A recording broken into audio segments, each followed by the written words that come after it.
Maswerteng hapon po mga ka-STL. Narito na po ang resulta ng STL Bulacan para sa araw na to, 2nd draw, November 24, 2024. Araw ng linggo, naway ang mga natayan nyo pong mga numero kanina ay manalo nawa ngayong hapong ito, 4 PM. Kaya kunin nyo na po yung mga tickets.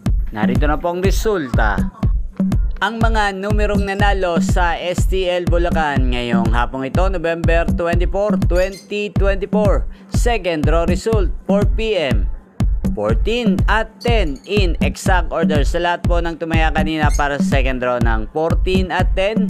Congrats po sa inyo. Panalo po kayo. Again, 14 at 10 in exact order.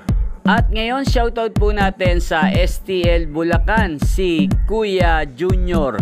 Kuya Junior ng Bulacan, shoutout po sa iyo. Naway, swertihin ka po ngayong araw na to sa STL Bulacan. At sa lahat po ng mga taga Bulacan dyan, shoutout po sa inyo. Naway, nasa maayos po kayong kalagayan, lalong lalo na po sa aking mga subscribers na walang sawang nanonood ng aking mga video. Shoutout po. At magkita-kita po muli tayo mamaya alas 8 ng gabi dito lamang po sa channel na to.